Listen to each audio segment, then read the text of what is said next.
নমস্কার নমস্কার আমি অনির্বাণ সামন্ত। আজকের এই মহানগর পত্রিকার তৃতীয় সংখ্যার উদ্বোধনের মঞ্চে দাঁড়িয়ে অনেক ঐতিহ্যের মঞ্চ, এটা অনেক গর্বের মঞ্চ। সেই মঞ্চে দাঁড়িয়ে সেই মহানগর পত্রিকার যিনি জনক ছিলেন স্বর্গীয় সমরেশ বসু মহাশয়, প্রথমেই তাকে আমি সশ্রদ্ধ প্রণাম জানাচ্ছি। এবং মঞ্চে যারা উপস্থিত আছেন অতিথি হিসাবে অনেক গুণী মানুষ উপস্থিত আছেন, প্রত্যেকেই আমার খুব শ্রদ্ধেয় মানুষ, প্রত্যেকেই আমার বয়োজ্যেষ্ঠ শ্রদ্ধেয় মানুষ, প্রত্যেককেই আমি শ্রদ্ধার সঙ্গে অত্যন্ত নমস্কার জানাচ্ছি। শুধু তাই নয়, মঞ্চ ছাড়াও দর্শক আসনেও যারা উপস্থিত আছেন প্রত্যেকেই অবশ্যই গুণী মানুষ। অসংখ্য কবি, সাহিত্যিক, সরকারকর্মী অনেক দর্শক হিসাবে উপস্থিত আছেন যারা, তাদেরও আমার অন্তর থেকে শ্রদ্ধা জানাচ্ছি। আর অসংখ্য ধন্যবাদ ও কৃতজ্ঞতা জানাই মহানগর পত্রিকার বর্তমান যিনি কর্ণধার সেই রঞ্জন সেনগুপ্ত মহাশয় এবং সম্পাদিকা মাননীয়া অনুরাধা চক্রবর্তী মহাশয়া, যারা আমাকে এখানে আমন্ত্রণ করেছেন, তাদেরকেও অসংখ্য ধন্যবাদ ও কৃতজ্ঞতা জানাই। প্রথমেই বলি যে আমি কিন্তু এই ঠিক ক্যাটাগরির মধ্যে পড়ছি না। আমি ঠিক সাহিত্যের কোনো কবি বা সাহিত্যিক নয়। তবুও আমি বিশ্বাস করি যে সাহিত্য তবুও যে সাহিত্য তখনই যথার্থ হয়ে ওঠে যখন সেটা সমাজের মঙ্গল সাধন করার জন্য কোনো কিছু করে বা কোনো কিছু বার্তা দেয়। আমরা সমাজের ক্ষেত্রে যত রকম মঙ্গল সাধন করার চেষ্টা করেছি বা করে চলেছি বা আদর্শ অনুসরণ করছি, সবটাই কিন্তু সাহিত্যের থেকে এসেছে। তাদের কলম কথা বলেছেন কবি সাহিত্যিকদের, সেই পথ অনুসরণ করে, সেই আদর্শ অনুসরণ করেই আমরা কিছু করার চেষ্টা করেছি। সুতরাং সেই হিসাবে আমি বলতে পারি, আমি একজন সমাজসেবক হয়েও আমি এই জায়গাটায় এসেছি। সাহিত্যের সাথে সমাজসেবার যে একটা মেলবন্ধন আছে, সেটা সেই হিসাবেই হয়তো আমাকে এখানে আমন্ত্রণ জানানো হয়তো হয়েছে। আমি বিশ্বাস করি যে বাংলা সাহিত্য চর্চা যেটা আছে আমাদের, বাংলা সাহিত্য চর্চার বিভিন্ন কেন্দ্রে আমি খুব কাছ থেকে দেখেছি যে সাহিত্যের সঙ্গে এখানে বেশ কিছু সাহিত্য চর্চায় ব্রতী মানুষ আছেন, যারা নিরলস পরিশ্রম করে সততার সঙ্গে সাহিত্যটাকে, বাংলা ভাষাটাকে, সাহিত্যটাকে বাঁচিয়ে রাখার জন্য আপ্রাণ লড়াই করছেন, আন্তরিকভাবে চেষ্টা করে চলেছেন এবং অসম্ভবভাবে স্বাভাবিকভাবে কবি সাহিত্যিকদের পাশে আছেন। অনবরত তাদের লড়াই শ্রদ্ধার জায়গায় আছে।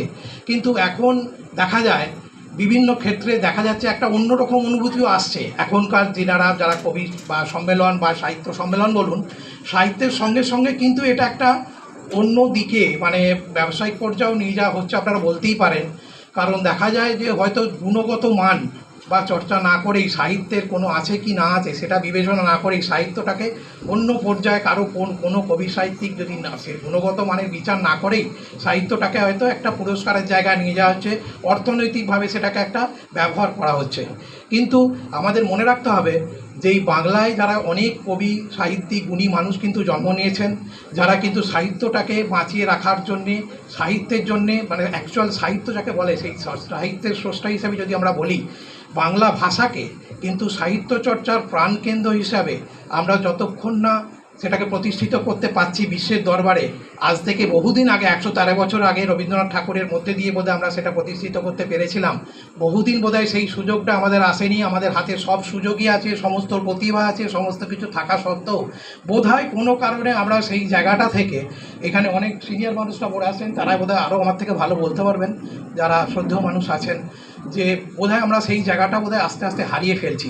তো সেই জায়গাটা আমাদের মনে রাখতে হবে। আজকে স্বর্গীয় সমরেশ বসু, যিনি এই মহানগর পত্রিকার জনক সম্পাদনা করেছিলেন, তিনি কিন্তু নতুন কবিদের লেখা দিয়েই সুযোগ করে দেওয়ার জন্যই এটা করেছিলেন।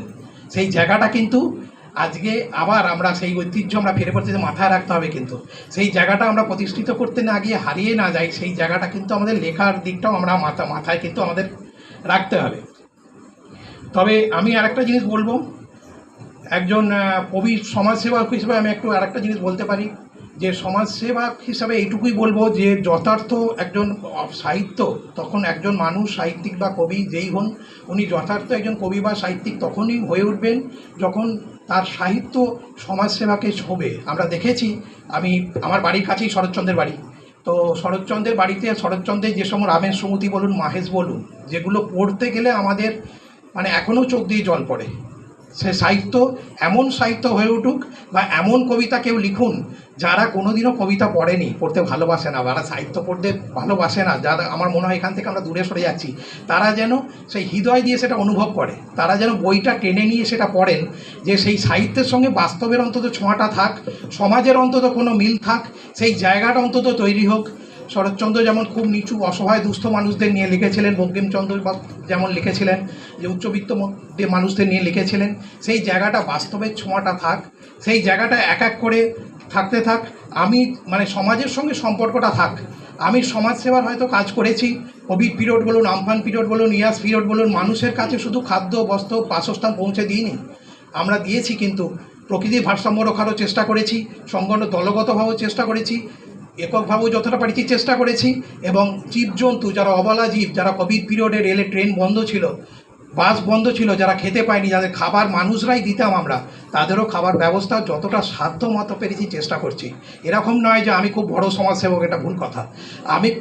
আমি কিন্তু যতক্ষণ আমার মানে আমাকে ঈশ্বর যতটুকু করান, আমার নিজস্ব কোনো ক্ষমতা আছে বলে মনে হয়নি, আমি ততটুকুই করতে পারি। মানুষের ভালোবাসা সাথে নিয়ে, ঈশ্বরের আশীর্বাদ সাথে নিয়ে আমার যতটুকু ক্ষমতা সাধ্য মতো চেষ্টা করি অসহায় মানুষদের পাশে দাঁড়াবার, দুস্থ মানুষদের পাশে দাঁড়াবার চেষ্টা করি। যদিও এটাও ঠিক কথা যে সমাজসেবা নিশ্চয়ই কোনো বিজ্ঞাপনের বস্তু নয়, এটা খুব সত্যি কথা, এটা অনেকে ভাবতেই পারেন। আবার কারণ সমালোচনার ভাবটা তো থাকবেই, এটা পৃথিবীতে হয়ে আসছে, মানে সেই বিবেকানন্দর আমলও হয়েছে, বিদ্যাসাগর আমলও হয়েছে, রামমোহন রায়ের আমলও হয়েছে। তারা কিন্তু সমালোচনাটা শুনে থেমে থাকেননি, কাজটা করে গেছে। সমালোচনাটা চলতেই থাকবে, আপনি যত আলোকিত হবেন আপনার বিরুদ্ধে সমালোচনা চলতেই থাকবে। কিন্তু কিছু মানুষ জানেন না, সমালোচনার পিছনে তারা যতটা সময় নষ্ট করছেন, ওই সময়টা যদি সামান্যতম কাজের পিছনে দেন, বোধহয় তার জায়গাটা অনেক বড় হয়। এটা থাকবেই, এরা কবি সাহিত্যিকদেরও সমালোচনা করবে, লোকে ইতিহাস ব্যবসায়ীদেরও সমালোচনা করবেন, আর মানুষদের আমাদেরও করবেন, এটা করতেই থাকবে। তা বলে আর থামলে কী করে হবে বলুন? কিন্তু কি বলুন তো, মানুষের কাছে থেমে গেলে তো হবে না, কাজটা করে যেতে হবে। এই সমালোচনা শুনতেই সমালোচনা শুনলে তখন মনে হয় যে বোধহয় ঠিক এগোচ্ছি, ঠিক পথেই এগোচ্ছি, মনে হয় ভালো আছি, ভালো কিছু করছি, এটা মনে হয়। সমালোচনা থাক, সমালোচনা সাথে নিয়েই ভালোবাসি, যারা সমালোচনা করছেন তারা আমাদের বোধহয় শুভাকাঙ্ক্ষী, বোধহয় খুব, আমার তো তাই মনে হয়। তো যাই হোক, আমি জানি যে আমার এইটা অনেক মানুষ আমি মনে করি যারা সাহিত্যিক, তারা সমাজসেবার জন্য অন্তত আপনারা কিছুটা করে দেখুন। আপনি যখনই একটা সমাজসেবা, মানে এটাই নয় যে আপনাকে 500 লোককে খাওয়াতে হবে, 1000 লোককে কাপড় দিতে হবে। আপনি একটা, যে মানুষটা 3 দিন খায়নি, তাকে যদি আপনি সামান্য একটা বাপুজি কেকও ধরান, সেটাও কিন্তু আপনার জীবনে অনেক বড় অবদান। আপনিও কিন্তু একজন বড় সমাজসেবী তো বটেই। সুতরাং আপনি যখনই ওটা করবেন, আপনার কলম কিন্তু কথা বলবে। আপনার হৃদয়ে যদি অনুভূতি না আসে, ভালো কাজ যখনই করবেন, তখনই দেখবেন আপনার কলম অটোমেটিক কথা বলছে। সেইটাই শরৎচন্দ্রের লেখায় ফুটে উঠেছিল, হৃদয় দিয়ে ফুটে এসেছিল, ভালো কাজ করুন, কলম ভালো কথা বলবে। বড় পুরস্কার পেলেও কিছু হবে না, আমি হইয়া যেই হোক, আমি উনি বললেন বট আমি রাষ্ট্রীয় পুরস্কার পেয়েছি, আমি মনে করি না। পুরস্কার উৎসাহ দেবে, পুরস্কার প্রেরণা দেবে, এর মানে এই নয় যে আমি শুধু সমাজসেবা করি, দেশ শুদ্ধ লোক আর কেউ কিছু করে না, সবাই করে। প্রত্যেককে শ্রদ্ধা রেখে আমি বলছি, যারা করেন, প্রত্যেকটা মানুষ করেন, প্রত্যেকটা মানুষ চেষ্টা করেন। আমরা বোধহয় এখনকার দিনে নিউক্লিয়ার ফ্যামিলি বড্ড সংকীর্ণ হয়ে পড়ছি। বাচ্চাকে স্কুলে পাঠাবার সময় শেখাচ্ছি না যে টিফিনটা ভাগ করে খেতে হয়, বাচ্চাকে আগেই বারণ করেছি টিফিনটা কিন্তু কাউকে শেয়ার করবে না, ডোন্ট শেয়ার, ঠিক আছে? তাহলে আমরাই বোধহয় হারিয়ে যাচ্ছি, তাই না? মোবাইল আসক্তির জন্য আমরাই দায়ী কিছুটা।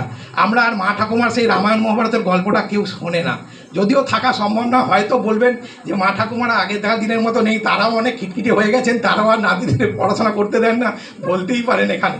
তা সবাইকে মানে বলছি আর কি, ক্ষমা করবেন। তো হতে পারে বাস্তবটা, কিন্তু ব্যাপারটা কি বলুন তো, ওরাও দেখছে, কিন্তু ওরা সেইভাবেই মানুষ হচ্ছে, ওরা জানে এটা দিতে নেই। আর আমি কিন্তু ছোটোবেলায় স্কুলে গেছি, তখনও কিন্তু রাস্তার ধারে দেখেছেন 2 পয়সা কেউ দেখেননি, তখন আমাদের স্কুলে পাউরুটি দিত, কিন্তু সেই জিনিসটা কেউ দেখেননি। তো আমরা কিন্তু ওখান থেকে বাঁচিয়েও করে ভিখারি দেখলে দিয়েছি, এই জন্যই দিয়েছি। একসময় গেছে, বাড়িতে ভাত হয়নি, পাশের বাড়ি থেকে মা ফ্যান চেয়ে এনেছে, খেয়ে চলে গেছি স্কুলে, কিছু করার নেই।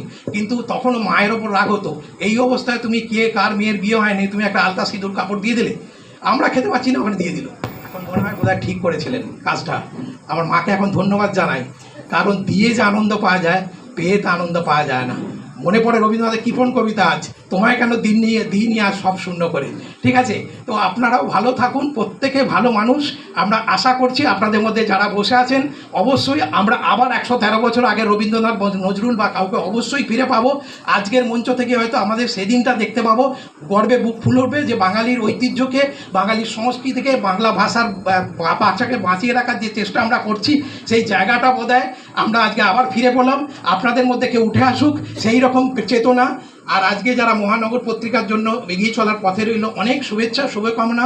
মহানগরের জন্য যারা এত অক্লান্ত পরিশ্রম করেছেন, মহানগরের সদস্যবৃন্দ যারা অক্লান্ত লড়াইয়ের ফসল, আজকে 11 মাস পরেই পত্রিকাটা বের হয়েছে, তাদের প্রত্যেককে আমার অন্তর থেকে শ্রদ্ধা জানাই। প্রত্যেকে ভালো থাকুন, সুস্থ থাকুন, নমস্কার।